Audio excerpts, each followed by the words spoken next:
best morning show on the globe. It's Bradley and Emery in the morning, y'all. LeBron or Jordan, either one when I'm performing. Crossover, buzzer beater and I'm scoring. Bradham and Emery in the morning. Every play they on it. Every day I'm balling. Who's the coach? Who's the GOAT? Like Brady and Belichick, best show on the globe. And they embellish it. Y'all paying Ziffy, I'm Ken Griffey or maybe Mahomes. I stay in the zone, whether man to man or play in the zone. They can't stop me. Mayweather boxing, Curry with the shot, man. We just the best to be. Can we have our SP, please? This was meant to be. Every morning with Bradham and Emery.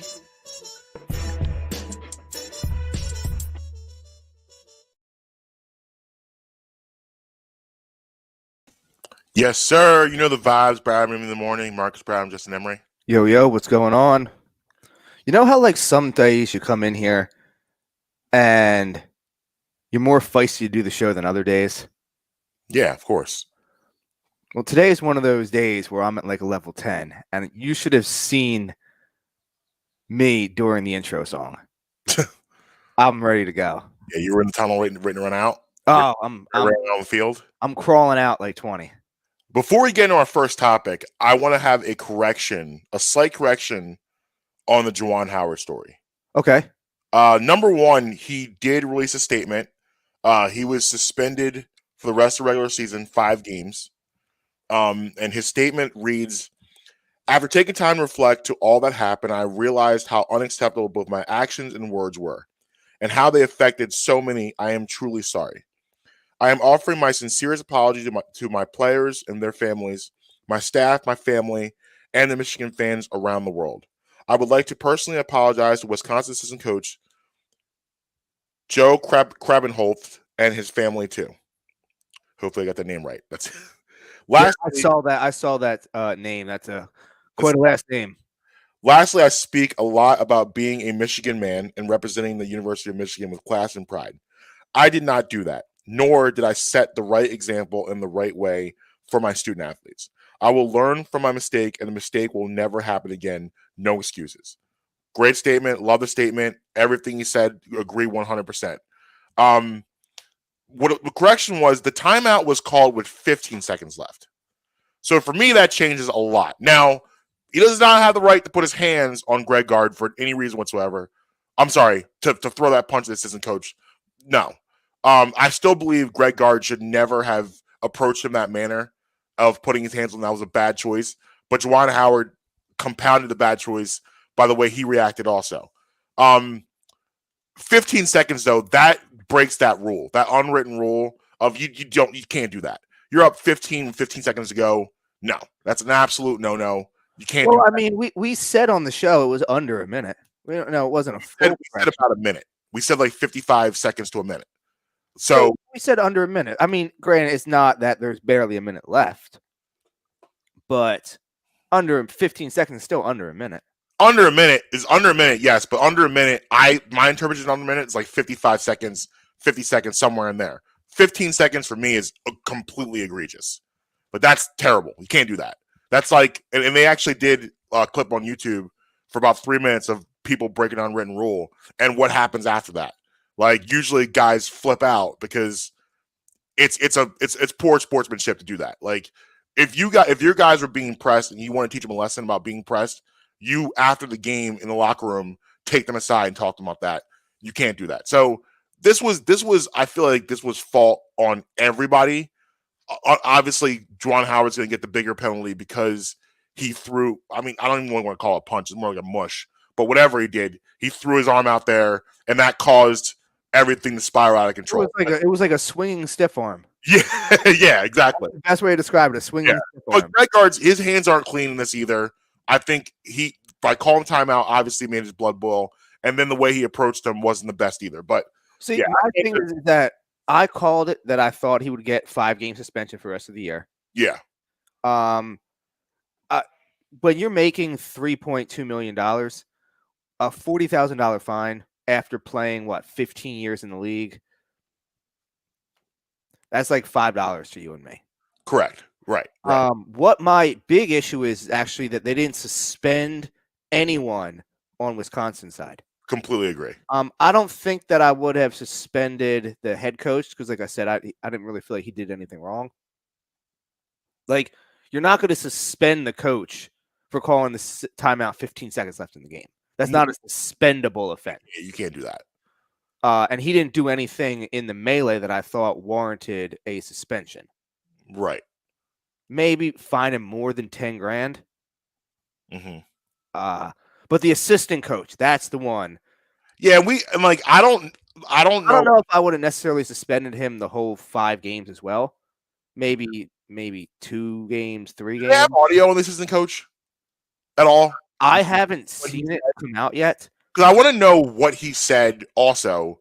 Well, the thing is, by that point in time, there's so much screaming and yelling, right, that unless you were in the middle of it, right, probably like you're just going to hear screaming and yelling. You're not going to be able to make anything else. Well, I mean, Juwan Howard, like you saw him mouth what he mouthed to that assistant coach. Well, no, I've heard audio of that because that was before everything started. I actually heard audio of that. Obviously, we can't play it on the show. Right. Yeah, I know what he said. I just didn't know what the assistant coach was saying about. But I agree with you. There should have been a little bit more penalty on the Wisconsin side. Because like I said, no one's hands is clean in this. Juwan Howard's going to get the biggest penalty because he is the dude that threw the punch mush, the push, and then everything really spiraled after that. It was some talks about, taking away the handshake, which I don't agree with at all. I think that's a very important part of youth sports, where I can still consider college sports to be youth sports. Wait, so hold on, let me get this straight. You want to take the sportsmanship out of sports, right? Yeah, you need to do that. That's very important. And like you see in the pros, they still do it after games. Well, the reason why they do it after games is because they've been taught to do it their entire lives, is go up and shake hands, say good game. And it's important. Like, it's important to say that, like, even though you're upset if you lost, you should still go up and shake your opponent's hand and say, hey, good game, man. It's an important thing to do. So I think the 5 games for Howard, I don't have a problem with. I get it. I think it should have been more in Michigan, on the Wisconsin side, but it is what it is. Now, I thought was good. I don't want to spend the whole first segment talking about this again, but let me pose a question to you real quick and get your opinion. Mm-hmm. What if this was only 8 games into the season instead of 25? What's the penalty? Yes. Because it's easy to say he's suspended for the rest of the year when there's only 5 games left. Is it easy to say he's suspended the rest of the year when there's 25 games left? Now, I want to preface this by saying I'm not advocating saying that I would have suspended him for the whole season. I want to get your opinion on that. I don't think they would have done it for the whole season. It was 8 games. I think it would have been 5. I think it was always going to be no more than 5 games. It just sounds better. Like I think it sounds better to say we're spending the rest of the regular season. It has more of a connotation to it. It sounds harsher, I guess, but because to a person that doesn't know college basketball, they're like, oh wow, they really cracked down on him good for that. Yeah. So, but yeah, I think 5 games is appropriate. I think they did the right thing. I think that it would be between 5 and 10 games. Yeah, if it happened, I think anything more than 10 games would have been way over the top. Yeah, because for me, the suspension is for everything that happened after you mushed that coach, because that was the part that really got scary, and like it was a really you basically gave a free license for your kids to go after Wisconsin and Wisconsin go after Michigan. Like it turned into a student. And the thing is, you were on the road. What if this turned into a because Pistons incident? Right. Well, think about it too, because it's in a college atmosphere. It's different because you have more access to the court, and I think they were right in front of the student section. Yeah, which honestly, it was great restraint for the students not to get on the court. I'm glad they didn't do that because this could have gotten really bad. Facts. So that's good. But anyway, just wanted to put that out there. But so what I want to bring up today is this was inspired by the first part of Kanye West's documentary Genius, which is, if you guys have not had a chance to check it out yet, it is absolutely phenomenal. It's riveting. It's both inspirational and infuriating. I say that because inspirational in the sense that, like, Kanye West, watching that story, it's like if you ever had a dream or ever had anything you want to do, there's just no excuses to not pursue what you actually want to do. And that's the inspirational part of, yeah, I want to go out here and do this. The infuriating part is the part that, I have dealt with a lot, and I'm sure you have too, Justin, where you're doing something and you believe so much in what you're doing, and you have to fight against the fact that you have people around you that say they support you, but they don't really believe truly in what you want to do. And that's what you run into a lot when you're pursuing your dreams. It's the old saying goes, you want to kill a dream, tell someone about it. And, that's what Kanye dealt with. He walked into a Rockefeller office playing All Falls Down, one of his biggest singles, especially in that era. And people are just staring at him like he has 45 heads. You got other people walking out to have conversations, and he's vibing out to his own music. He walked from 3 offices playing the song, trying to show Rockefeller, because they didn't believe in him as a rapper. They only saw him as a producer. So he was showing them the music he's working on. He plays for them All Falls Down, and they're just staring at him like he's a crazy person. It was eye-opening stuff. But anyway, so the story of this is a guy named, his guy's name's Coodie. He saw Kanye West for the first time in 1998, before Kanye West was before he even produced H the Izzo, actually, before he produced that song for Blueprint and half of Jay-Z's album that started to path to him being the artist we know today. He sees him at a Jermaine Dupri party because, little known fact, Kanye West was very tight with Mace's camp and hung out, produced some stuff for Harlem World. Also learned under Diddy's hitman, which was Stevie J and those guys. So he was kind of around a lot of really important people. So he sees him at a party and he interviews him, and he just says to himself, I think this guy is going to be huge one day. I'm just going to stop everything I'm doing and follow him around. Which is because he was a comedian and he had a camera, and he decided, you know what? Forget all of that stuff. I'm now just going to follow this guy around who hasn't done anything yet, by the way. He has done very little at this point to show that he's going to be the billionaire Kanye West that we know today. He decides, I'm just going to invest in this guy and just follow him around. So he spent the next, because this documentary spans from 1998 to 2020. So he spends the next 22 years literally just following Kanye West around. Now, the investment started to pay off as Kanye starts getting more successful, but the idea of just looking at someone and saying, I think this guy's going to do something big. And that, to me, it's simple. It's called the art of projection. And we all do it. We all have guys that we look at and say, I think this is going to be it. Now, it's so strange. I do my best thinking, I feel, in the middle of the night. That time when I wake up to go to the bathroom, to go back to bed, it's just the craziest thing. I feel the most clear-headed. Because when I thought about this topic last week, it was more open-ended, where I was just going to throw it out there and we were just going to talk about it in a sense of, well, how do you do it? Because I didn't have an explanation of what I look for. But last night, going to the bathroom, come back to bed, it came to me.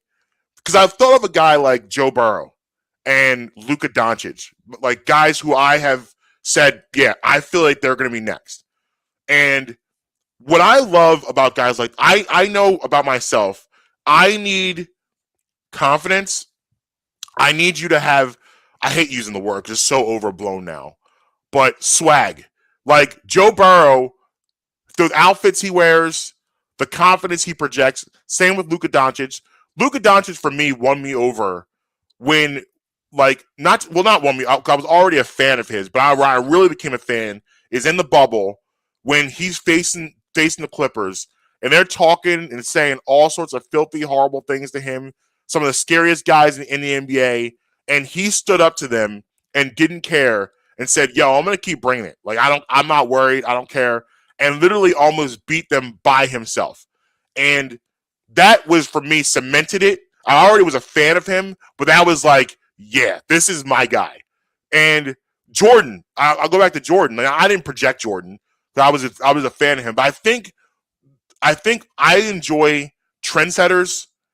I enjoy people who are fearless, confident, and great personality. Jordan, I think that's said from Jordan because Jordan was a trendsetter. The bald head look, the baggy shorts was Jordan. All of that stuff, like, how cool he looked playing the game. Like Jordan always looked cool playing the game. The tongue, the gliding through the air, everything. Even the way he ran was cool. Like Jordan was just cool to watch play basketball.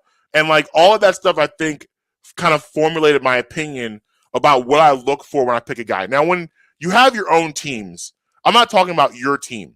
So we're Philadelphia centric. So we're Eagles fans, Sixers, Flyers, Phillies. So Golden Knight those guys are kind of like guys you don't choose them, they choose you because they're playing for your squad, so you invest in them. But I'm talking about not your team. I'm talking about the guys everywhere else.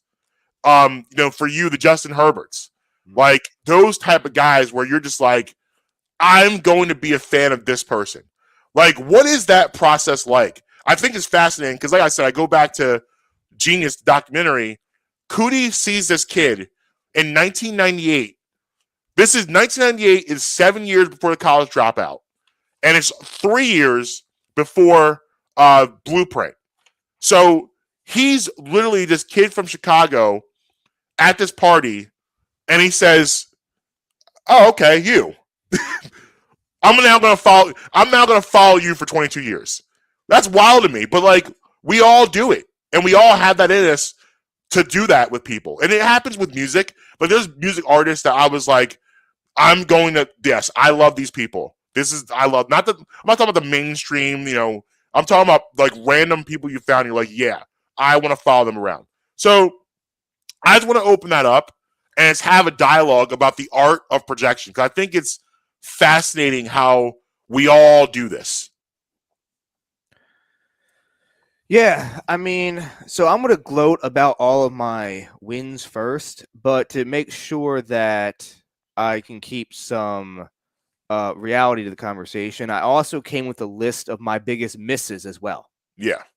Because I wanted to have some balance of both sides, because I'm not always right, though. I will have to say I'm hot lately, though, Marcus. I am white hot lately. I have to say that. I haven't always been, but I am lately. So I actually went through and dug up some of my old tweets. Okay. So we'll start with the NFL. So I went back the last 3 years and looked at my tweets of what I put out about the guys that I thought coming out. Mm-hmm. And this is why I'll tell you I've been white hot. Okay. So in 2019, I had 2 guys on my radar: Noah Fant, who's the tight end for the Denver Broncos, and DK Metcalf.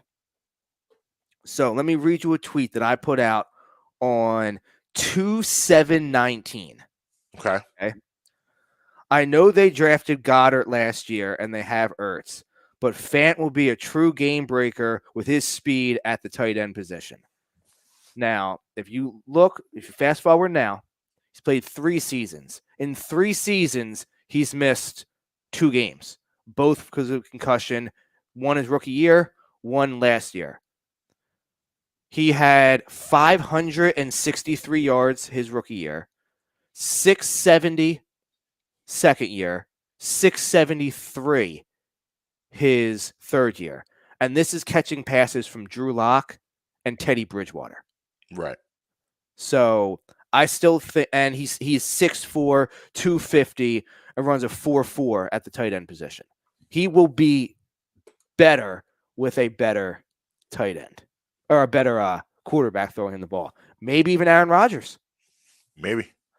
And then we'll go to a tweet that I put out on March 22nd, 2019. Okay. I don't care what you think you know about football. Obviously, I'm clearly being modest here. If you don't draft DK, you're a fool. He makes T.O. look like a fat O-lineman. No offense to the big boys up front, though. I don't need to say what DK has turned himself into. Yes. 2020. I put this tweet out on 4/8/2020. Mark my words, Justin Herbert will be a stud in the NFL, and the team that drafts him have their guy for the next 10 plus years. 6'6", world-class arm, fast, smart, and hungry to win. I take him number 1 overall. You and I have had countless conversations about that draft before that draft, and I was on him from the jump. Now, did I expect him to come out and look like that guy year one? No, nobody expects the quarterback to look like that year one. Right. But that was my guy. And then for 2021, I hitched my wagon to this guy even before that. I had sent you highlights of this guy 2 years prior. Right. Number 11 for the Dallas Cowboys, Micah Parsons. I remember coming on this very show and saying, I don't care what position he plays. I would draft him number 1 overall. Yeah. I don't care about Trevor Lawrence. I don't care about Zach Wilson. Come on here and give me Micah Parsons. I said that countless times over and over and over. So I'm white hot right now with that. I do, though, like I said, have to pull up some things that I've been incorrect about. I put this tweet out the day after the Ravens lost to the Chargers in that playoff game. Okay, so this came out 1/7/19. Lamar sucks. The Ravens are going to regret that pick. He can't hit water if he was on a boat. By year 3, he'll be out of the league. 300 emojis after that. We're 3 years after this, and he's about to sign a big contract. Yeah. So I clearly was incorrect about that. And then another guy that I still get killed to this day, and it's still a hill I'm going to die on. Jay Cutler. Jay Cutler. Love that guy as a quarterback. Can't stand him as a dude. I can't fault you for Cutler. I mean, Cutler, he's a numbskull. Everything that you want in your quarterback physically, he gave you. Yeah. 6'3", 225, can make every single throw on the field.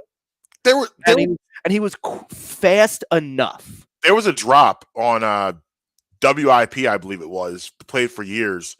Phil Simms talking about Jay Cutler being the most dynamic quarterback at the time, the most dynamic quarterback in the NFL. Like Phil Simms was in love with it. A lot of people were, because he had the arm, he had the accuracy, and like he put it together for 1 year. But like it was always a question with him, I guess, is how much he loved football and his leadership qualities and all that stuff. And the answer is not a lot. No. And then another guy who I was a big fan of, much similar to how you went. Now, obviously, I didn't project him either because, he's already retired. Right. But was Luke Kuechly. For a long time, Luke Kuechly was my favorite non-Eagles player. Mm-hmm. He's everything that you would want in your defensive captain. And that's what it was. Now, was he Ray Lewis? No, he wasn't Ray Lewis. But he's in that mold of the Brian Urlacher, the Ray Lewis, the Patrick Willis. Yeah. This is my defensive centerpiece for the next 10 years. It's a shame he couldn't stay healthy because he's young enough to keep playing. I believe he was on the Matt Ryan Boston College teams. So he's not too old to still be playing. He just couldn't stay healthy. But right. For a long period of time, Luke Kuechly was my favorite non-Eagles player. But I want to tell you a story about someone before they were famous. Okay. So take you back to 2006. I'm on my college tour of to see Penn State. I'm still in high school. And at State High, which is the state college high school, mm-hmm. Nike is having some kind of event. So some kind of like a Nike sprint event or whatever Shocks event or whatever it was. Yeah. They had a bunch of local area star high school players. Well, there was some kid there fastest person I've ever seen with my own two eyes up to that point in time. Just making the other players that are clearly good look not good. Some kid who I found out at the time was a freshman running back at University of Pittsburgh. Shady. Wow. He was there. It was the summer between his senior year of high school and his freshman year at Pitt. Wow. And he was there at like the Nike, whatever it was, show, doing whatever. Unreal to watch this dude just was working out on the field with other players. He like blowing past defensive backs like they're not even there. Wow. Yeah, I mean he was extraordinarily fun to watch as an Eagle. Yeah, definitely. Interesting. So the art of projection, the idea of picking someone. So when it comes to I'll use it from a sports standpoint because I don't know how to scout. Like I like music. I can't, I don't know what's going to be popular by the masses. I'm not a label or anything like that. So I'll look at it from the sports standpoint. You want everybody that has the physical tools, or as most of the physical tools as they can possibly have. I like my guys to be fast. I like my guys to be big and strong. But I also like them to be level-headed. I'm going to use Justin Herbert as an example. 6'6", 240, huge arm, quick, played basketball, baseball, and track when he was younger. But he's also a 4.0 biology student.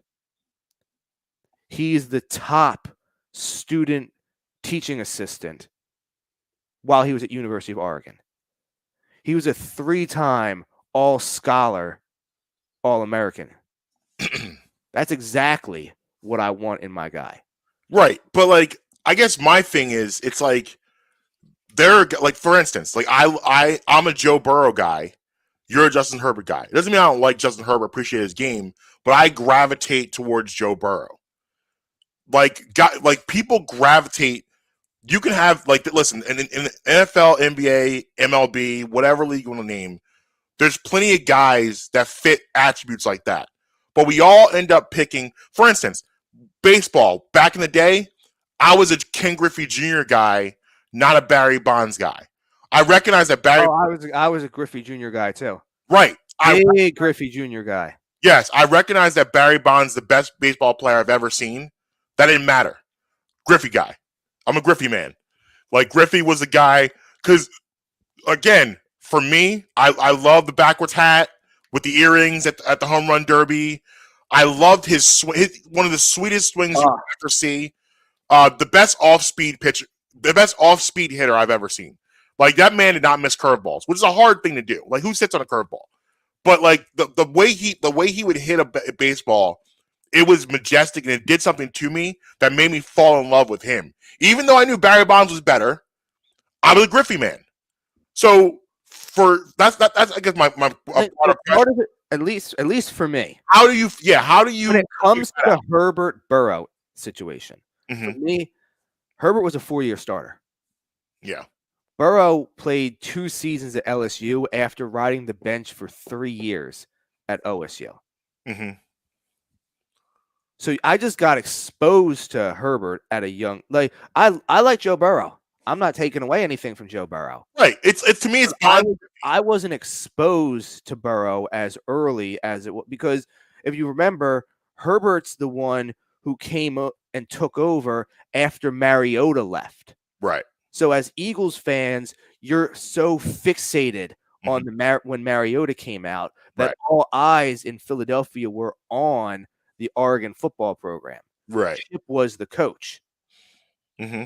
All eyes are on there. Well,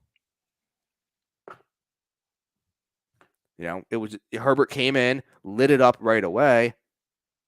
And I mean, they both have good. Now, I'm also a fan of the story.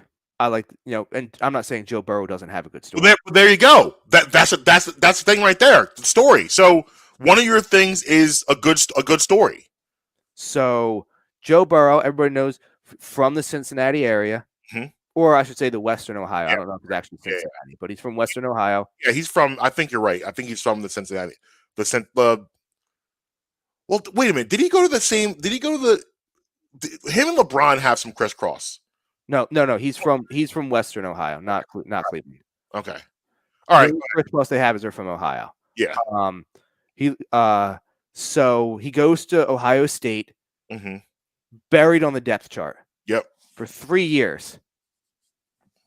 Leaves, go to LSU. Give him the reins.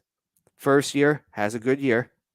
Second year comes out, he's that guy, wins the chip. Yeah. Gets drafted number 1 overall by the hometown team. Turns the franchise around. Gets hurt in his first season. Mm-hmm. I'll never forget that picture that they have of him sitting there when they showed off the 2021, I guess, like Pep's rally thing for the season. And he's sitting on a throne with his legs crossed. And it is no coincidence of the angle of the picture. Clearly, right in the middle of the shot is his ACL tear scar.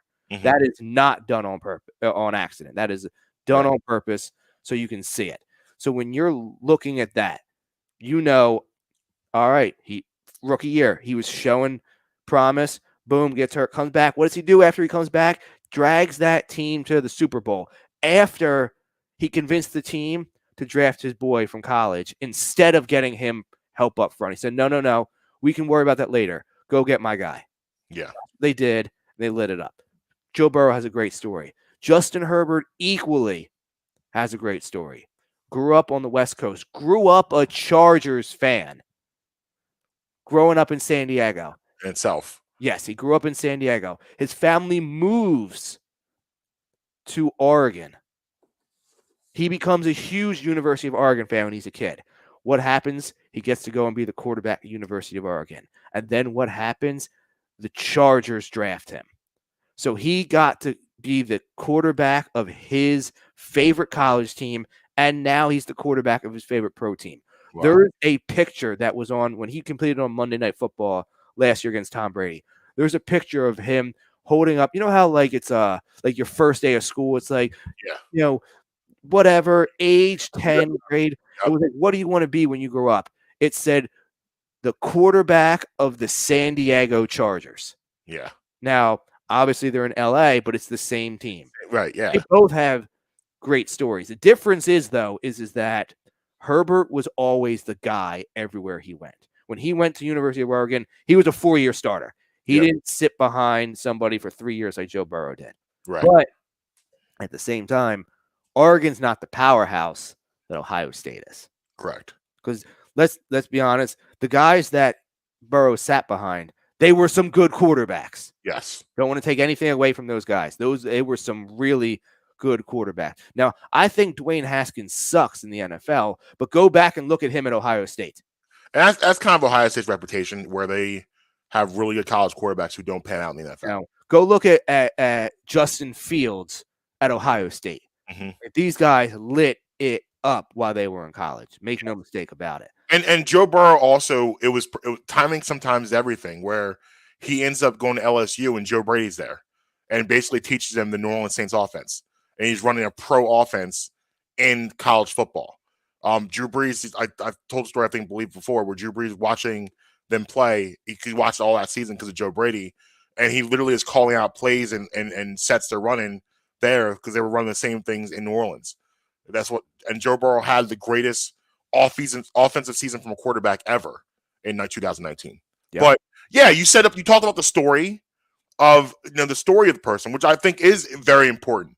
And like for me, it's about the gravitation. I have a gravitational pull towards something cool.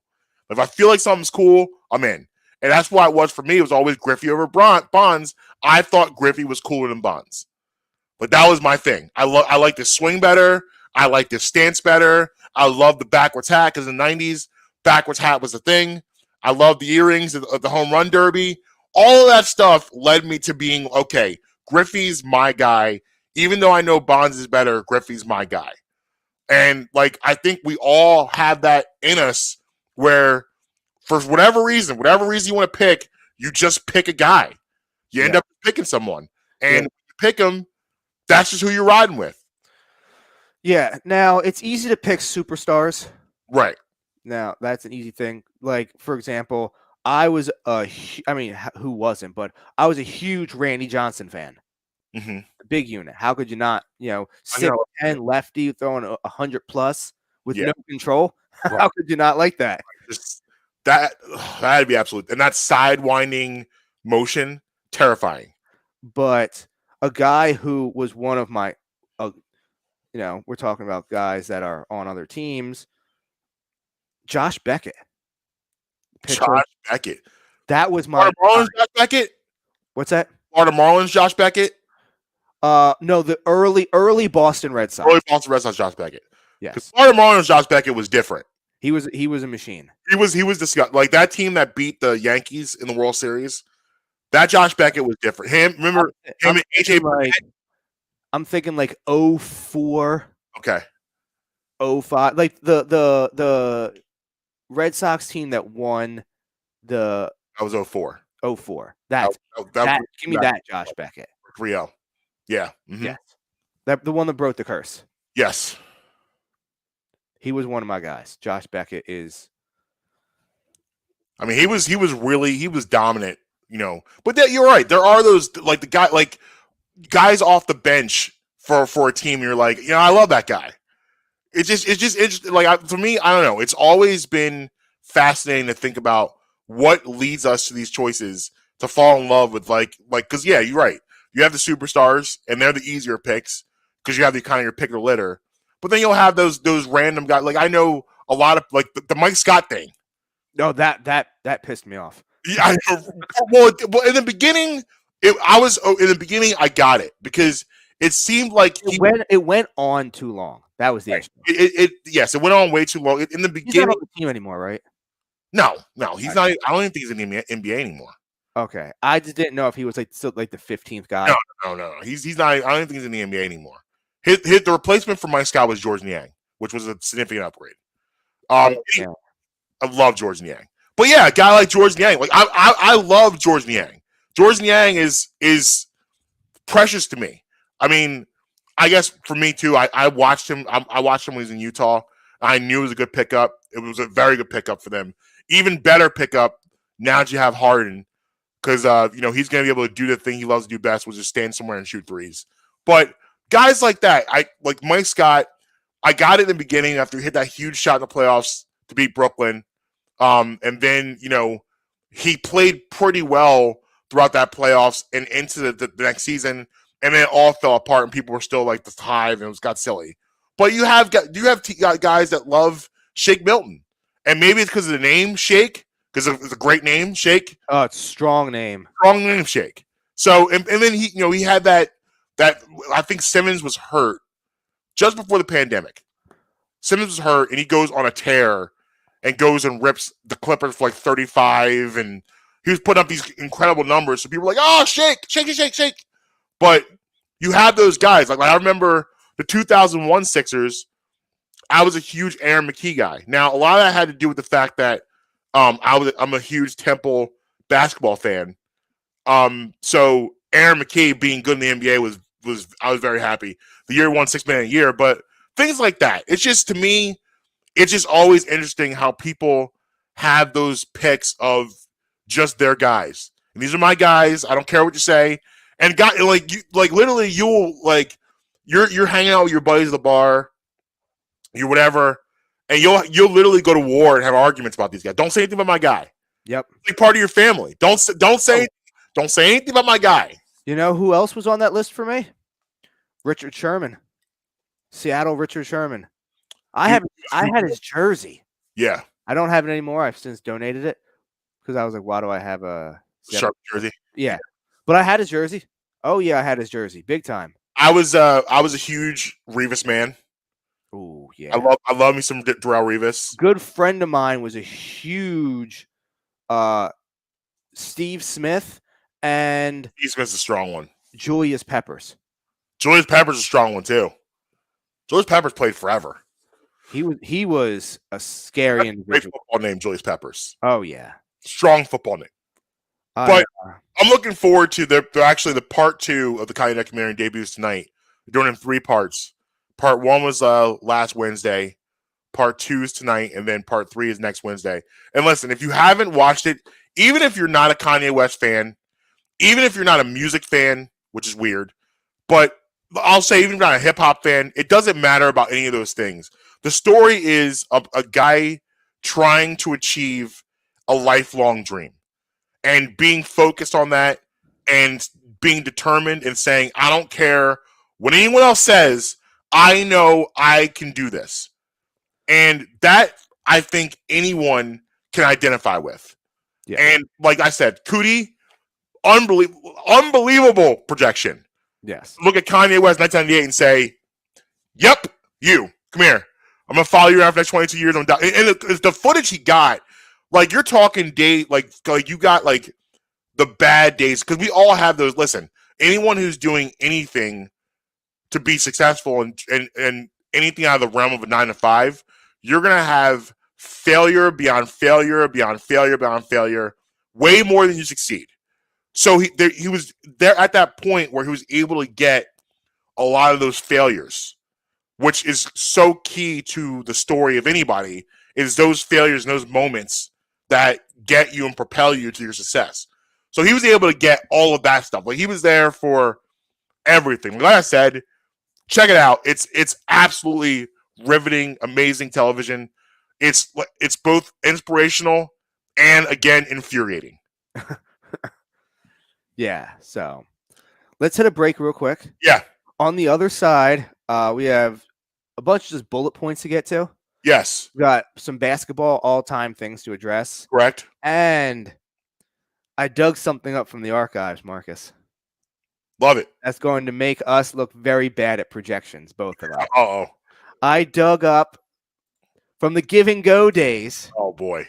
A clip of you and I discussing if we would take Simmons or Embiid, if having to choose between the two. Oh, I know. I already know what I did there. We should not be. Do you remember? I'm going to explain myself I'm going to explain myself then, but I already know what I did. So, I remember. Do you remember this conversation? What was that? Very first episode. Yes. Do you remember that conversation? I remember the conversation. Yes. So I have the audio. We will have the audio on the other side. And then also, this was on Twitter. Okay. We're gonna go over the Little Debbie snacks. Oh, it's the greatest Little Debbie snack in the history of Little Debbie's. Yes, that has to be mentioned. We will address that. Bradman in the morning. Marcus Brown, just Emery. We're right back. Looking for authentic Mexican food close to home? Great news. District Taco is just around the corner in Abington, Pennsylvania, and they'd love to fiesta with you. Offering delicious fish tacos, a California burrito stuffed with guac, steak, fries, and chipotle mayo, plus sweet, crispy churros. District Taco has it all. Try out the newest location and come back for more.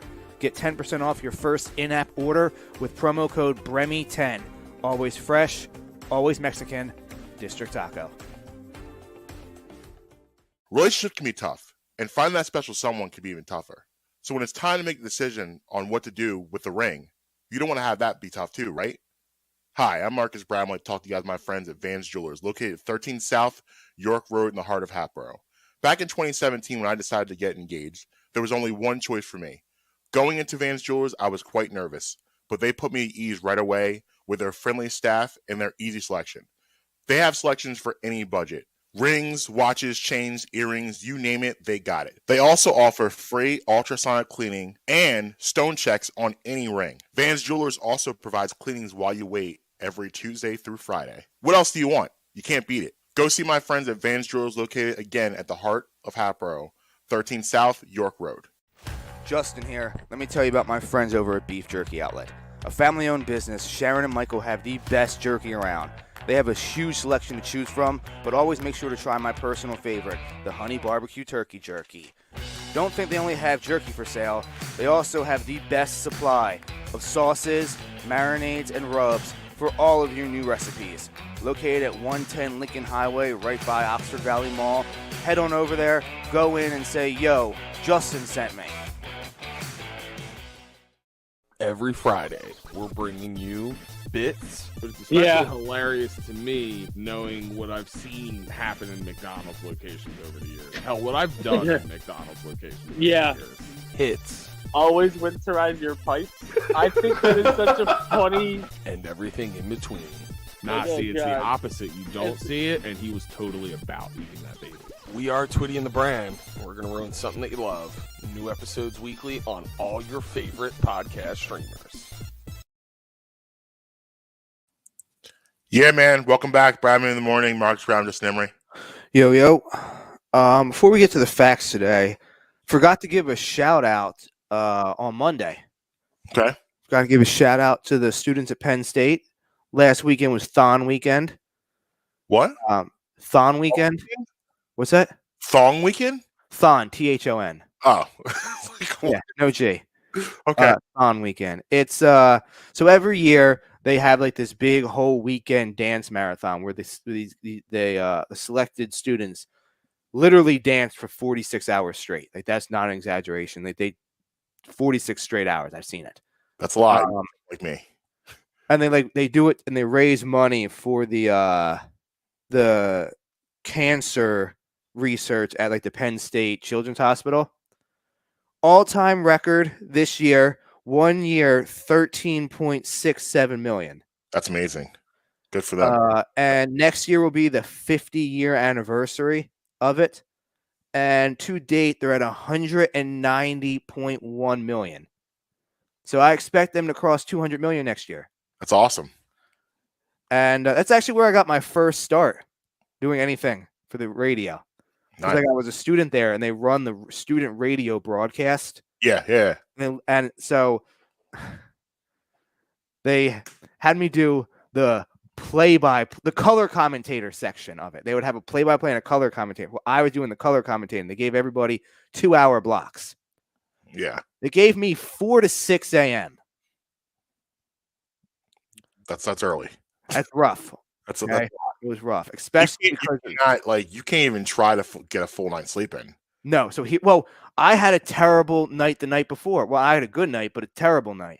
So this girl that I was trying to go out with for forever, the night before, like that Saturday night, she's like, "All right, we can go out." I'm like, "Oh crap!" Like my alarm's set to go off at midnight to wake me up. Gosh. So I was like, "All right." So we went out. I was like, "I'll go out. I'll get a few drinks. I'll come home, take a nap, and go there." Yeah. I come home after being out. I was drunk as hell. I took the wildest shower of my life. Ate the most disgusting order of McDonald's chicken nuggets I've ever had in my life. Back when it was McLigaments? Yes. Went there. All white meat? Yes. Went there. Did the whole 2-hour thing. And that is actually that segment is actually what got me the gig with Big Daddy Graham's show. At the time, the program director heard it and was like, "This was awesome." Boom. And then that literally is what got me there. They heard that and was like, "Listen, we need somebody to produce the overnight show. What do you think?" He's like, "We have daytime producer jobs too, but he's like, we can either have you come back for a second round of interviews for the daytime, or we can just hire you to do the overnights." And I was like, when do I start? Yeah. So that all goes back to that. But I meant to, that happened last weekend, so I meant to mention that on Monday, but I forgot to. But then we got some facts for today. We got some birthdays to give out. Okay. So we will let's give out the birthdays first. Okay. So we have Dakota Fanning, turned 27 years old today. We have Man on Fire with Denzel. What's that? Man on Fire with Denzel. Washington is my favorite Dakota Fanning movie. There's it. It was awesome in that. I don't watch a lot of movies, so but I know who she is. Yeah. Skylar Grey turns 35 today. Skylar Grey, the singer? Yes. Okay. The whole I Need a Doctor. Yeah, Eminem. Yes. He's there a lot. Yes. We have a trio of young basketball players having birthdays today. Okay. D'Angelo Russell, Andrew Wiggins, and Jamal Murray. All happy birthday to them today. And Aziz Ansari. Love me some Aziz. He's put out a stand I need to check out on Netflix. It's been out for like a month. I haven't gotten to it yet. Yeah, so happy birthday to him. Got some events for today. We'll start in the world of music because there's only really one major thing that happened. And that was this day 5 years ago, 2017. You want to take a stab at it? 5 years ago, 2017. 2017. No clue. I don't know where to begin. Jay-Z Jay-Z becomes the first rapper inducted into the Songwriters Hall of Fame. Okay. So that's for the music world. The day of sports. We'll start real recent, and then we'll go back a little bit. That should have been Ice Cube, but whatever. They never get it right. These big organizations never get it right. No. There was so many, like Jay-Z should not have been the first rapper in the Songwriters Hall of Fame. No. Like Ice Cube, I can go Ice Cube, I can go LL.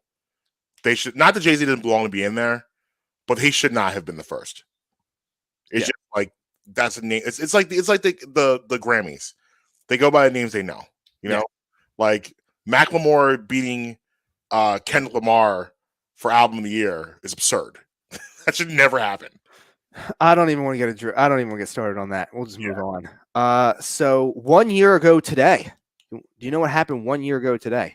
I do not. The world of sports. What's the today's? Was it February 23rd? 21. This one fans came back? Nope. What happened? Tiger Woods car crash. Oh, yeah. Still some details I need out of that car crash. I still have some questions, but I'm glad he's making a recovery. He should be playing a little bit. And I'm not talking about the car crash with his ex-wife. No, that was a different type of crash. Yes. Yeah, I know exactly. Yeah, I mean, that crash it should have been a lot worse than it actually was. So glad it worked out for him. I've been never in that specific area, but I've been in the winding hills in those areas in California. You can't be whipping it through there. No, that's apparently what was happening. He was whipping it. It didn't well. I've never like I said, never in like those exclusive areas where he was Jeep, right? I don't know what he was driving. He was still whipping it. But my point is like those things, those Jeeps, SUV types, you can't be whipping those at all. No, different. No. Like I remember when I had my SUV, I first got it, and I'm used to driving. My first car was a Nissan Maxima.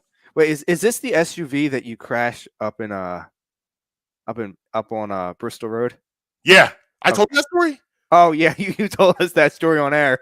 Oh man, I forgot. I didn't even remember I told you that story. Yeah, I vaguely remember that you were texting on the phone or something. You were fighting or something. I was fighting with my ex-girlfriend at 5:30 in the morning, and I was turning my car at the same time and turned into a bunch of poor cars waiting to turn me up. Like literally, I turned into it. I hit a car. I was so stunned. I hit the gas and went full speed into a hill. That was your car that had the system, right? Yep, that was my favorite car of all time. And literally the Saturday before this happened, I had just got it inspected, and the guy was like, "Yeah, you take really good care of this car. I expect you to have this for at least another 10 years." I was all happy. I was like, "Yeah, that would have put me to 2020." Really, when I had that car. Now, obviously, I would have got rid of it, I'm sure. I loved that car. But anyway, one of my first times driving it, my first car was a Nissan Maxima, which you can whip those around. Like that's a car. The turns could be nice and tight. My car, my Legacy. I can.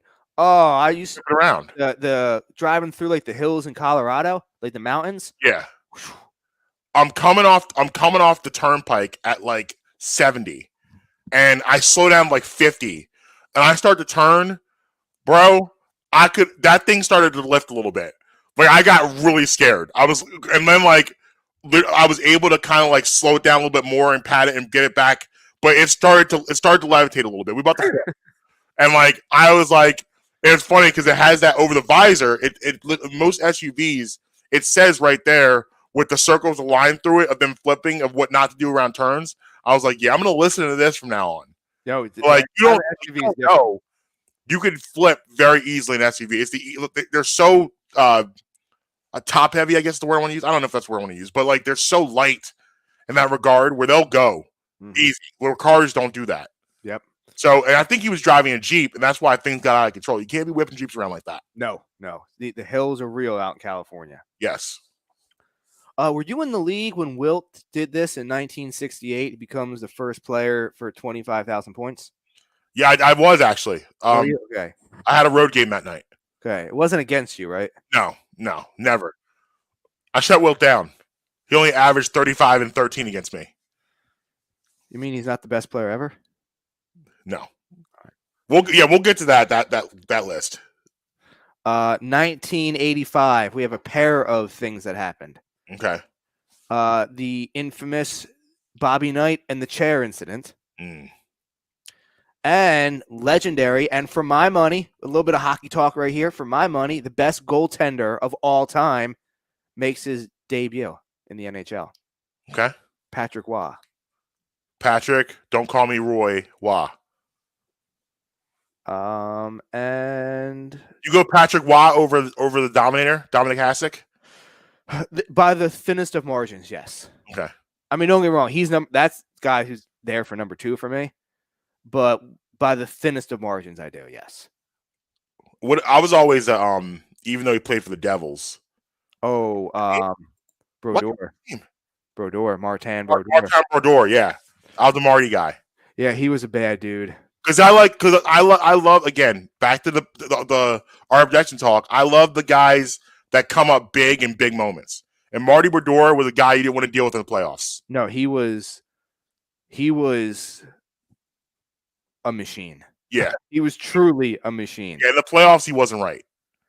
And who was the goalie? He played for the Kings, but he was also the goalie for Team USA. And for whenever Mike Quick, I think his name is, not related to obviously. Maybe Mike's not his first name, but it sounds familiar though. But continue.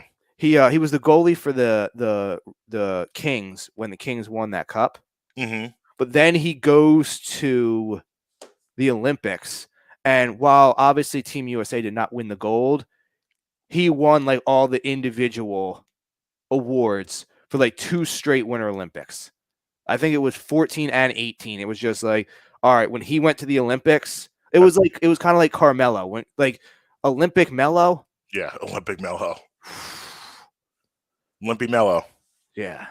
So that's that. Now, we'll get to this audio real quick from us back in the day. Now, during the break, I was trying to find the cord so I could plug my phone directly into the board. I don't know where the wire is for that. I can't find a little connector. I thought I had it. It should be around here somewhere, but so I'm going to just play the phone or play the audio off my phone through my microphone. It should be loud enough. Okay. You guys are here. All right, you ready? Mm-hmm. It's about a minute long. I would sooner get rid of Embiid than Simmons. Oh, I mean, wow, Justin. based wow. on injuries. I might have to rationale. agree with that. I mean, yeah. In a quick thought, I would agree with that. Quick thought. What can Embiid do that Simmons can't besides shoot? Very great point. Are you? Very great I have to ask you a question. Is just about injuries or just straight everything? up? Just everything. Wow. See, I don't know that. I would literally have to sit because down and Joel- write a list. Like, well, let me ask Pros you. and Like, what cons. would you rather have? Say, what do you want? A center or a player that can do everything? Yeah, but I'm going to defend that take, and the reason why I'm defending it because we got it in the moment. It wasn't incorrect. in the moment. It was not a bad take at all. First of all, that was Simmons' rookie year, which he looked phenomenal, and you project. There's that word again. You project him getting better throughout time. If we had known that he was never that was going to be the peak of Simmons here, we would never have said that. Never said it. Never said that. And remember, at that time too, Embiid was still a knucklehead. Mm-hmm. Numbskull. He was a Shirley Temple numbskull. That was he was heavy at sips during that time. That was Shirley Temple's, Chick-fil-A. Chick-fil-A. Yes. Double cheeseburger before the game. By the way, did you see the debut of Arthur of the weekend? Adorable. I did. Adorable child. I did. They did well, those two. Arthur at the press conference. But no, but like that wasn't I am totally okay with that take. Now, obviously, you're right, it didn't age well, but I'm okay with it because back at that point in time, I stand by that. Like even when the Boston series happens and Simmons doesn't look good, they put up the wall and all of that stuff. Even all of that, in that offseason, I'm like, okay, he's going to work on his game. He'll get better. This is what we got his rookie year. We're fine. Never got better. Nope. Never progressed. Stayed the same. Stayed the same. Never changed. That was where the problem came. I was excited going to the second year. Never changed. So yeah, I'm okay with that take. I'm good on that. I'm not okay with some of those voices in that take, but I'm good at that. I was like, ugh. I'm going to keep my thoughts to myself, and we're just going to move on. Yeah. I'm not going to address that last thing, but I will say this. I don't disagree. Yes.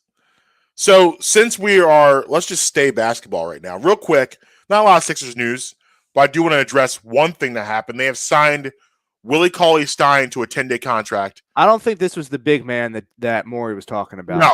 And I like the move in the sense of let's see if he can be a guy. I'm disappointed about the Goran Dragic situation, him ending up in Brooklyn. But Steve Nash is his mentor, so I didn't think about that before when we talk about Goran Dragic, but that makes sense that he chose him to go over there. But the Willie Cauley-Stein, him and Simmons are going to have any issues. Yeah. Talk about that smack in the back of the head. Yep. Willie Cauley-Stein, yeah, I'm with you. I don't believe that was the guy that Morey was talking about. I think that there probably should be someone else they're looking at, other pieces they're looking at. And if Willie Cauley-Stein can help you out and be kind of a, if you use him with Millsap and Reed as kind of like the hybrid backup to Embiid, because listen, like Sixers are so talented, and you look at the playoffs, Embiid's playing 40 minutes in the playoffs. Yeah, you only need you need guys to take up maybe 10 minutes. Right, 8 to 10 minutes is what you need. So I'm okay with Willie Cauley-Stein. He played 18 games with the Mavericks this year. Mm-hmm. 17 games with the Mavericks this year. So he played 17 games with the Mavericks this year. Okay, I'm okay with that. That's okay for now. I still would like to see them acquire a backup point guard. I don't want Shake Milton to have to run a second unit. But again, you're looking at Harden as your starting point guard. He's playing 40 to 45 minutes. So you don't need Harden. I could see him pulling an AI and having to play 48 minutes. And the thing is, if he's healthy, later rounds he could do that. He can play 42 to 45 minutes. Yeah, if he's healthy. Easy. Yes, do that. So that's not a big deal. I would just like to have it.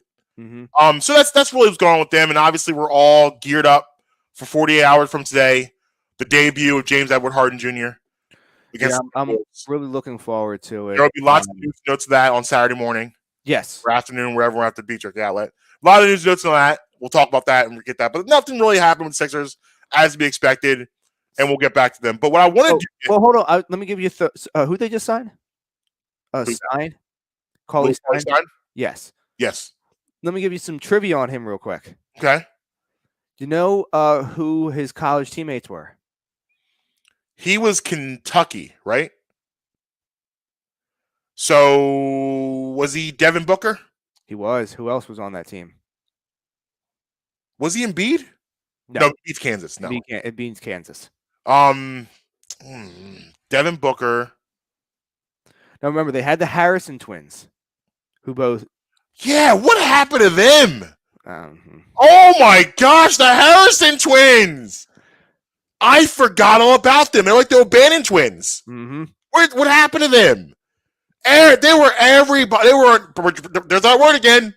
Protection. Everyone thought they were. Now. Oh man, you just took it back. That was like what? That wasn't even. That seems like forever ago. The Harrison twins. Yeah, that was. What are they doing now? I believe. I don't know. That's wow, the Harrison twins. So there was another big man that was on that team. That's in the NBA. Cat. There you go. Cat. Okay, yeah. Cat. Okay. Now, Loaded. who did they? Do you know who those guys preceded though from the previous year? I'm sorry. Do you know who preceded them the previous year? That was that time period where Kentucky was loaded for about 8 years. I know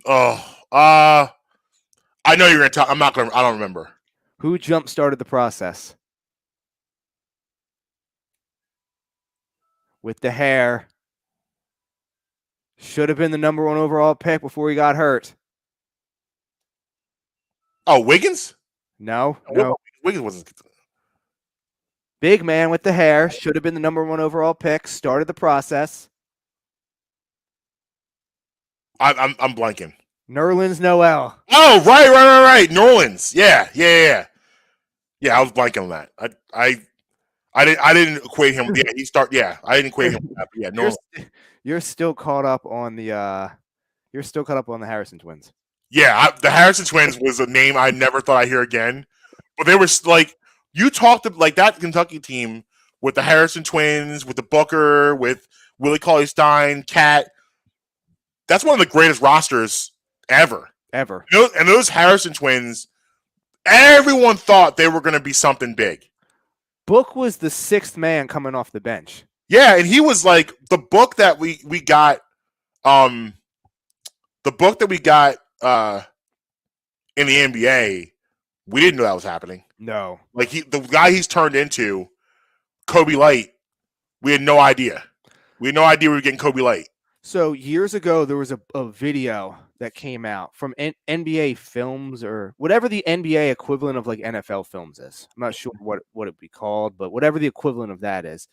And it's Blake Griffin watching a video of him at some youth event, some kind of, and it's early in his career. This is like Blake Griffin jumping over Carr Blake. Like it's young in his career. Oklahoma Blake. Yes. And they have so he's watching the video. Mm-hmm. And it's like him walking into the gym and it's all the kids just going crazy. And I mean kids like 12, 13, 14, 15 years old. Yeah. And the camera like pans through the crowd and the video like stops and like zooms in and like highlights a person's face. Mark, I kid you not, at least 10 to 12 guys are now in the NBA from that video. It's like a 12-year-old Devin Booker, like a 10-year-old D'Angelo Russell. Yeah. Like, and Blake, and they're like, do you know who this is? And Blake's like, no. But then it zooms to Book. Dude looks the same. Yo, you know what's funny though? You're seeing that, you see that stuff probably has started like the last 15, 20 years because the AAU climate, where that wasn't a thing really the 30 years previous, right? Like you got the picture of Jason Tatum with Kobe as a kid. Like all that stuff is so cool. What about the picture of Trae Young with Kevin Durant when he was? Yep. And you get like, because the AAU environment, you get that stuff now where you're gonna have all of these pictures and the cross of all of these athletes into these junior athletes, where like that wasn't a thing like from 2000 like 1970. You didn't see stuff like that. It's interesting. We're about to talk about some legends. There was a picture that came out. Did you see that picture with Embiid and some legends in the background? With Doc and AI in the background? I want to get that framed. By the way, I just wish shout out to that photographer. By the way, I'm upset that I missed Steph Curry going absolutely bonkers in the All-Star game. I'm mad I missed that, number one. Number two, we need our legends to be like AI. One thing I love about Allen Iverson is that you cannot find one quote of him talking poorly of the new generation. You can't find it because there is none. Like AI welcomes and embraces everybody. Little dudes, right? Yep. He talks really well about everybody playing today. Like no hate at all in his voice about anybody coming up. I love that about him. That he embraces that new generation. I think that's really cool. But speaking of legends, yes. Well, I'm not going to go through the whole list because 75, and I just want to go through the top 25. And I'm going to go through the top 25, and then I'm going to ask you, is there anything you would do different with the order? Okay? Okay. I have some changes I would make, but I want to see what you're thinking. Okay. All right, so let's start at 25. 25, John Stockton. 24, Giannis Antetokounmpo. 23, Elgin Baylor. 22, Charles Barkley. 21, Dirk Nowitzki. 20, David Robinson. Okay. 19, Julius Erving. 18, Moses Malone. 17, Kevin Garnett. 16, Karl Malone. 15, Steph Curry. 14, Jerry West. 13, Kevin Durant. 12, Oscar Robertson. 11, Hakeem Olajuwon. 10, Kobe Bryant. Now, I'll stop there. Any changes so far you would make to the list? I mean, not out, only out of recency bias. Okay. But when taking everything into its historical context, I mean, like Steph at 15, I feel like that's a little low. But I don't think Giannis should be in the top 25 right now. I do. Right now, he's a top 25 ever. Yes. I don't know about that. I don't know. I don't think he's a top 25 right now.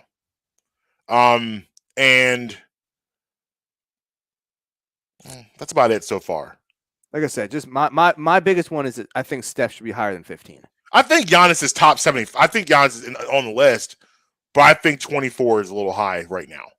I mean, in that I went 25 to 10, and in that 25 to 10, only 2 active players. One is Steph, the other is Giannis. I disagree. I think Steph belongs in there. I don't think Giannis is top 25 yet. I'd rather have Giannis over John Stockton. No, I think Stockton belongs. Stockton might be a little low, in my opinion. No. John Stockton was a bad man. I get that, but there's other guys I'd rather have. So okay, all right. So 10 yes to 1. Okay. Kobe at 10. Ooh. Tim Duncan at 9. Okay. Shaq at 8. Larry Bird at 7. Wilt Chamberlain at 6. Magic at 5. Bill Russell at 4. Kareem Abdul-Jabbar at 3. LeBron James 2. MJ 1. Okay. So right off the bat, Bill Russell, for my liking, is way too high. 100% agree. Like, we got to get out of this. I had 9 rings, therefore he gets this high on the list. Like, he's not better than Kobe. He's not better than Hakeem. He's not better than Oscar. He's not better than Larry. He's not better than Shaq. He's not better than Magic. He's not better than Wilt.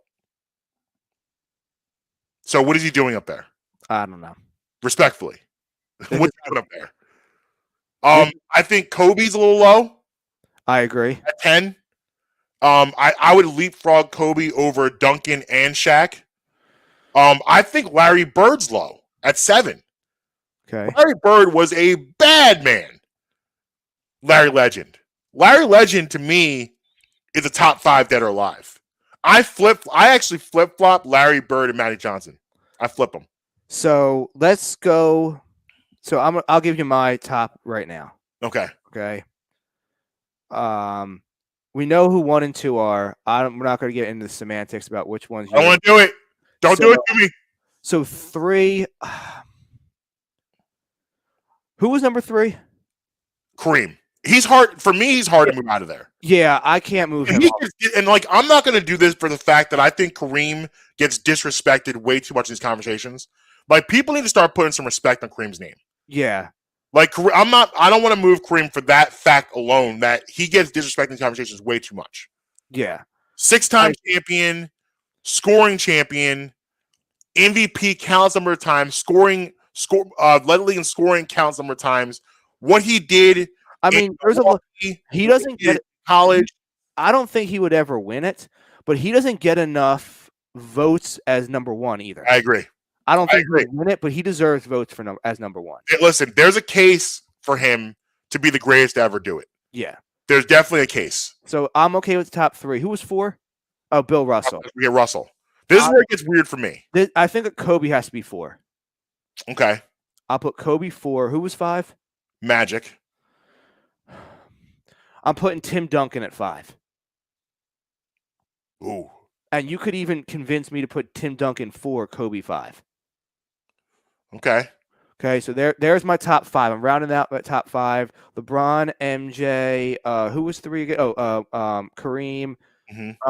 4, Kobe, 5, Duncan. Okay, who? So then 6. Who was 6 on this list? 6. No, I'm moving Wilt down. Okay. Who was 7? I'll give Wilt's top 25. Yes, I'm not giving him 6. No, me neither. Who was 7? Larry. All right, I'm moving Magic to 6. I'm keeping Larry at 7. He's there. Who was 8? 8, Shaq. Ooh.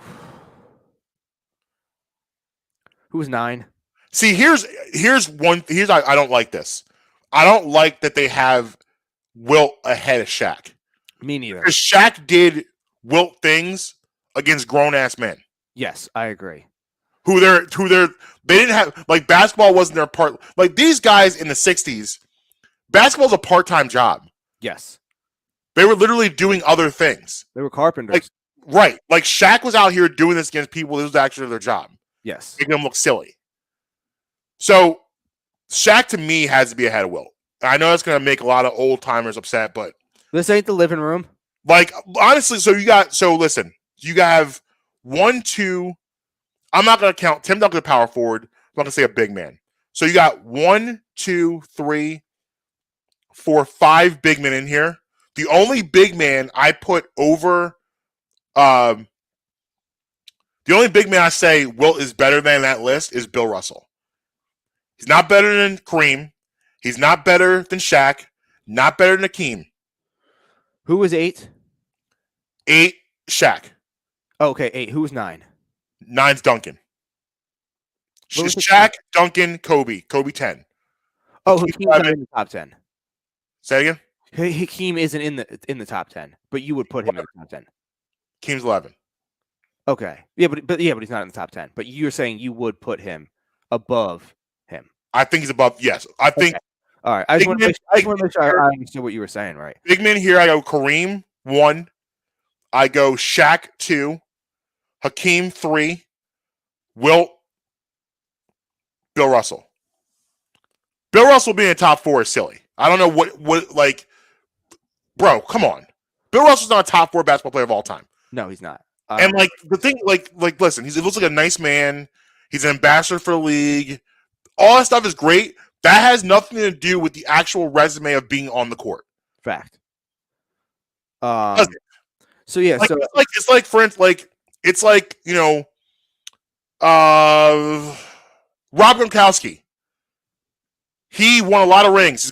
He's a great football player. Won a lot of rings. But those rings don't give him a top 5 spot in the NFL of all time. No. At his position, absolutely. Yes, but just strictly everybody. Yeah. No. Now, who was 12? 12 is Oscar. Mr. Triple Double. Who was 13?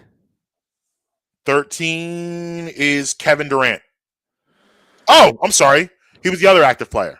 I agree with that, though. I'm in. So man. So I got my top 8. Like, you know, LeBron, MJ, Kareem. Who was 4? Who do I have at 4? Kobe, Tim Duncan 5. 6 was Magic. 7's Bird. 8's Shaq. I'm moving Will and Bill Russell both out of my top 10. Out. I agree. I'm moving Durant into my top 10 at 10. I'm moving Durant into at 10. You're getting no pushback from me on that. Number 9, slight pushback. Oscar Robertson needs more consideration for top 10. I'm solidifying Kevin Durant at 10 in my top 10. Mm-hmm. 9 and 11 are going to go to Hakeem and Oscar, and you can convince me either way you want to go with that. Yes. So they're my top 11. Yes. Yeah. You're not getting much pushback from it. And Durant, listen, Durant was a bad. Now, if we want to have some semantics, no, I'd put Duncan over Kobe, or I would put, Bird over Matt, like whatever you want. Like, but those are the top 10 to 11 players. I honestly think Larry Bird was a better basketball player than Magic Johnson.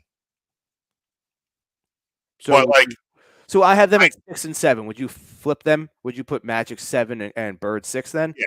Because I have them right up against each other. At the end of the day, that's not something I'm willing to. That's not a hill I'm willing to die on. I don't like it. Doesn't like you want to have 1-6, 1-7, fine. Because like I said, like when I said, and it's where people get confused about the word overrated. It doesn't mean bad. I think Magic Johnson no doubt deserves to be on this list. Is a top 10 basketball player of all time. I just think people overrate him in the scheme of where he was and the things he was doing back in 1982. Like, think about it. Magic Johnson today is Ben Simmons type. Yes. And, I don't think Magic would do very well if 1982 Magic, if Ben Simmons had to defend him. And you look what happened. You go to 1990 NBA Finals. The turning point in that Finals was when they put Scottie Pippen on Magic Johnson. And that changed the entire course of that series. Mm-hmm. Because Magic could no longer see over the guy that was guarding him. And back in 1990, that's when the athleticism started to really change the NBA. And you had guys like Scottie Pippen who could defend everybody. You didn't have that before. Pippen was really one of the first one that literally could defend all 5 positions if you wanted to. Fact. And like him guarding Magic was huge because you had a small forward guarding a point guard, which usually back then it was point guard on point guard, shooting guard on shooting guard, so on and so forth. But yeah, I mean, I'm pretty much lock in step with you on everything you said about the list. I'm okay with that. Now I want to go to the next conversation because you had the people that should have been on the list that were not on the list.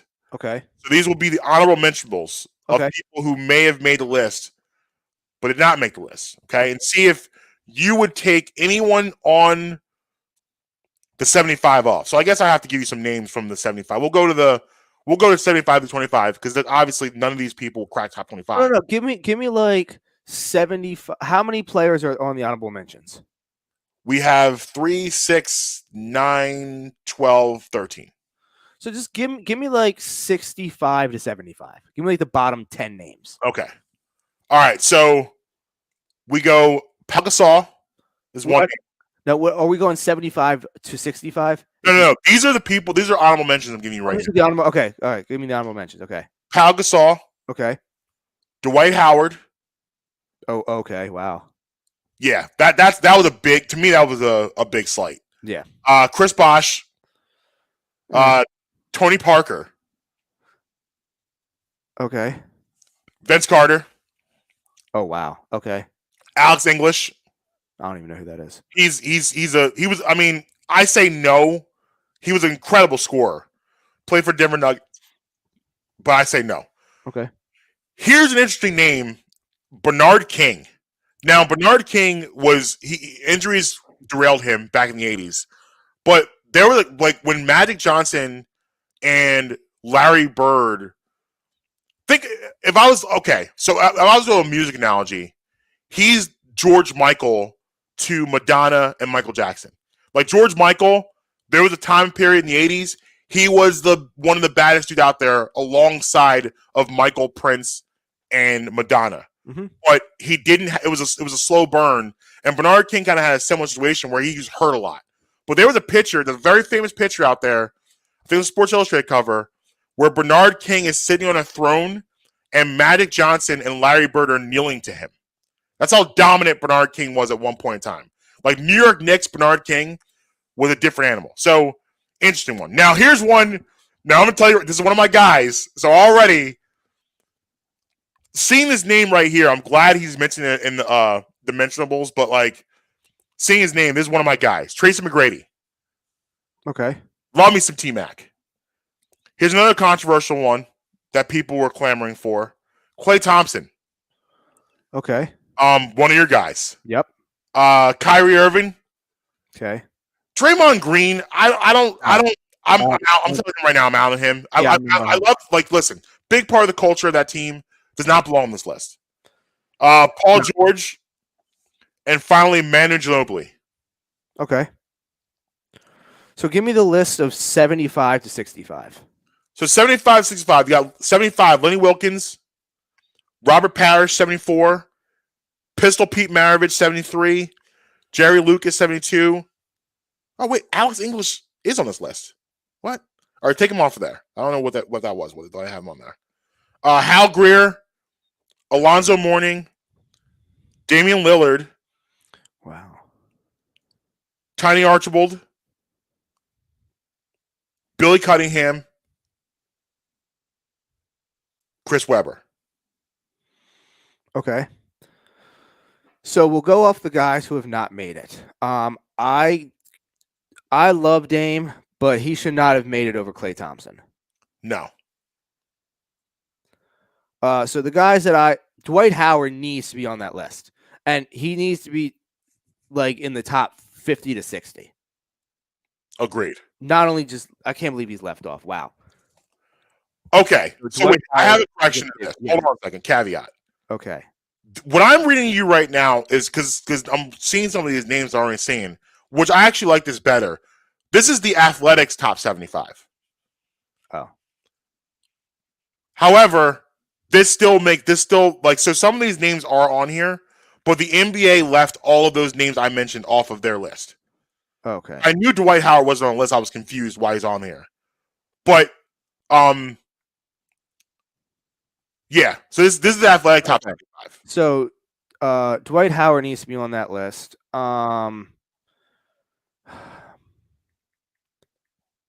Parker and Ginobili. I mean, Parker. Here's the deal: Tony Parker. I would take him over Ginobili, and the only reason why is My because thing is I I don't think they off the bench. Yeah, I don't think you can put Ginobili and Parker on there. I think only one of them deserves to be on there. I would agree. You can take your pick of which one it is. I'm not going to push back against whichever one you want, but I don't believe that they both deserve to be on that list. I think that's fair. Vince Carter, blasphemous, in my opinion. He needs to be on that list. Do you put him on the list because of the impact, or are you saying as a player? Like when you think of him being on that list, are you strictly saying that because of the dunk contest, because of the amazing highlights, jumping over a 7-foot man in the Olympics? Is that why you're saying it, or is it because of the numbers? Well, he's got longevity numbers because he played for 22 seasons. Right. So he has the career numbers. Was he ever a stat box assassin? No, of course not. He had. I mean, he could play. Like, I'm not saying he couldn't play. Yeah. But did he ever ring off multiple games of 50 in a row? Without looking at his stats, I'm going to say probably not. But you can't. You got to keep him. He needs to be on the list, even if he's 75. To not have Vince Carter on this list is a shame. I think a stronger argument can be made for his cousin, which is T-Mac. I think McGrady needs to be on the list too. I think they both should be on the list. Tracy McGrady is your favorite basketball player's favorite basketball player. Oh, I know. That's who he is to a lot of people in the NBA. He's their favorite basketball player. Like whoever you think your favorite is, their favorite is Tracy McGrady. He's like, to me, he's like the Styles P of the NBA. Where Styles P of the Locks, everyone goes Jada Kiss because everyone loves Kiss. But like people like in the business, their favorite is Styles P. That's how it is Tracy McGrady. Yeah, I like Tracy McGrady. I agree he should be on that list. Pau Gasol, no. No. I don't know how Bernard King's not on the list. I don't understand that. I don't know who that is, so I won't push back. Yeah, I don't know. I don't like that's blasphemy that Bernard King is on. Who are some of the Chris Bosh? No. Yeah, but I don't know how Bosh got in here. Pau Gasol. No. See, if you combine the stuff he did over in Europe and the NBA, I guess, yeah. But that's not what we're doing. This is the NBA. This is the top 20 25 NBA players. And Ginobili, as great as Ginobili was, which, Ginobili was an incredible player. What hurts him is he spent most of his career off the bench by choice because Popovich would rather have him come off the bench than start him. So that hurts him in this case because he didn't get. Is he a Hall of Famer? All-star. He deserves to be a Hall of Famer. I'd put him in the NBA Hall of Fame. They're both going to be in the Hall of Fame. Did we go to Klay yet? Well, I mean, that's just like, how can he? Like, I'd put him in over Lillard. Like, Lillard doesn't deserve to be over Klay. If you go best two-way players of all time, Klay, in my opinion, the top 25 two-way player of all time. Mm-hmm. Well, I mean, like you look at Scottie Pippen, Michael Jordan. At the height of the Warriors dynasty, mm-hmm. who were they saying were the three best two-way players in the league? It was Kawhi. Mm-hmm. Kawhi's on that list. It was Jimmy Butler, mm-hmm. and it was Klay Thompson. Yep. Klay is invaluable to that Klay. Yes, to that Warriors run, because I've said this many times on the show before. What he did is he gave you a second dead eye shooter, mm-hmm. and then he'll turn around and D up your best player. Yes. Yeah. No question. Like, with you, 1,000%. Like, Steph was obviously instrumental to that because of just his flat out shooting. Obviously, you need a bouncer in the club. You need a Draymond type. But Klay was a little bit of all of that put together, just enough that you couldn't double any of the other people. Go Rockefeller Records. Steph is Jay-Z. Draymond's Beanie Siegel. Klay is Kanye West. Yes. Can't win. Jay-Z cannot write his story without Kanye West. No. You can't. It's impossible to write an autobiography of Jay-Z without Kanye West. It's impossible. Part of Jay-Z's best album of all time. And that's what Klay was. That's what Klay is to Steph. And Draymond's, without question, Beanie Siegel. He's the enforcer. Yes. Everybody needs that guy that'll throw somebody out of the club. Yeah. Listen, like famous story, Kanye West one day is hanging out with his girlfriend and a couple friends in New York City late night. They go to a diner, and they're sitting there eating their food, and they notice a bunch of goons sitting at another table, and they know if they get up from that table, they're going to be robbed. Kanye called Beanie Siegel and sat in the booth the entire time. Beanie was in Philly at the time. Beanie drove 2 hours to New York City, walked in, sat down, looked at these guys. It was like five, and they all got up and left. They just left. That's what Beanie Siegel does for you. Yeah, everybody needs an enforcer. Everybody needs an enforcer. Got to have it. It's important. It's mandatory. Anyway, yeah, I mean, I most of those names on the should have made it list. I get it why they didn't make it, but the Klay Thompsons for me, the Bernard King, Tony Parker, Dwight Howard is absolutely, he might be the biggest slate of all of them. You know what though? I think, to be fair, he's his own worst enemy. I think the NBA looks at it like, well, you know what? You don't take your career seriously, we're not taking you seriously. And people, because it's been so much of deterioration from where he was to where he is now, I think people have forgotten how great he was. When he was Orlando Magic, Dwight Howard. He was what Embiid is now. Yes, not as offensively skilled, but so dominant. Dominating standpoint. Yeah, so dominant in so many different. It didn't matter. Like that Orlando Magic team had no business being in the NBA Finals. Dwight Howard got them there. I mean, they had Jameer Nelson who's okay. Okay. Young DJ Redick. Yes, he was okay. Turkoglu, okay. Hedo Turkoglu looks like the main supervillain of a movie that's shot in Eastern Europe. He looks like he smells terribly. Yeah, he does. He looks like he has terrible body odor.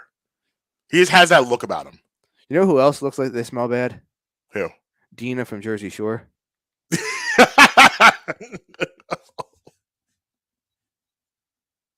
I've always thought that. All right. Okay. I mean, listen. Back in the day, the original Run Jersey Shore, they all look like they could have used a shower.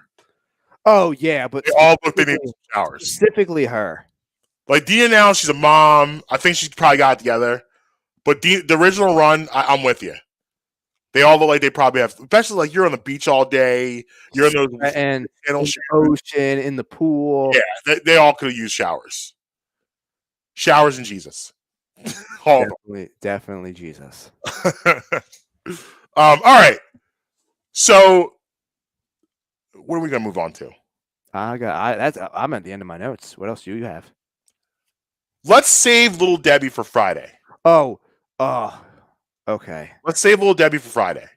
All right. Let's do that Friday. That's the only thing we have left. Yeah, let's save that for Friday. It's because we're gonna need some content for Friday too. Because There's still no sports going on. there's not a lot going on, so we're gonna need to. I hear you. Yeah, we're definitely empty the clip today. So, we're definitely gonna be back Friday. But Friday we'll have a beard preview because that's gonna happen. Sixers play basketball. We got Timberwolves. we got 2 shows coming up. Yeah. On Yep. Saturday, so it should be a good time. The NBA returns tomorrow night, but Thank God. Sixers return Friday. I get my betting back. I tried to do college basketball a couple times. I'm like, what am I doing? I'm just throwing my money away at this point. Like, why am I doing this? I won another $25 playing roulette yesterday. Nice. Yeah, shout out to me. What you doing? 65 degrees. What you doing today? I am part of a mentorship program down at National School for a student. So I'll be wandering down to do that this afternoon. But it's a nice day. I'm gonna be outside walking. I'm gonna walk down to school because it's nice out. Nice. I'm gonna walk down there. I mean, I wish. See, this is where we might have to start revisiting the rule of water ice cream places being open all year round. Because today is a day I would love to wander up to the local water ice spot and get me a nice mango. But I can't do that because they're closed until springtime. We might need to revisit that. Things like this are starting to happen more frequent in winter. We're having these random 65-degree days. And now I want some water ice. I mean, I want it. I mean, you have ice cream open year round, so I guess. Yeah, but you like water. We need to start revisiting that because, like, here's the deal with ice cream and water ice. I'll eat it all year round. I might not eat it as much, but I'm definitely gonna get a hankering if I know it's there. Right now, I know it's not an option. The big thing that I want to go after is the custard. I need the custard year round. Yeah. Salsa is a good item. Or what's it? The misto. That's the shake with both of them. Misto, yeah. I like People sleep on the misto because they don't want a milkshake. Yeah, they're sleeping on it. Annie's in Dolestown does the gelati shake. Oh, okay. Which I love. That's a nice item. I do the mango vanilla ice cream. That'll get you through a tough day. But anyway, yeah, I don't know. It's just I'm such a weirdo. I told Amber, she's like, "Yeah, I'm gonna open up the sunroof." Like, no, you can't open up the sunroof today. Today's not a sunroof day because when the sunroof goes open, you want to be able to do that consistently. Yes. So I don't want to. We don't open it today because then we're gonna have to go back to setting it for the rest. When that first sound of that, and it reclines back, and that wind hits the top of the head. Great day. Oh, it's a fantastic day. Great day. But I don't want to do that until we can do it consistently. I will be test driving cars after I leave here. Oh, nice. So I will have sunroofs open. Yeah, sunroofs. Yeah, because it's test drive. You got my car. You got to have it open. Hear you. And real quick before I get out of here, shout out to friend of the show, former Corner Pub sports host Ron Sullivan. Went to his restaurant last night. Ooh, my man. I knew he could cook already. I already knew that. Yeah. But we went so yesterday was National Margarita Day. I don't know if you knew that. I did know that. Yeah. So we went, and it's also coincided with Taco Tuesday. Yeah. So went there and had myself a little Mexican fiesta. My man. So is it a Mexican spot or he just has like everything? Well, it was just Taco Tuesday was like the special for the day. Okay. So I went there for that. Nice. But, I also got some of the onion rings, and so I sampled a whole bunch of different stuff. Okay. But mainly went there for the tacos. So he's got these loaded fries with multiple kinds of cheese on it. Ooh.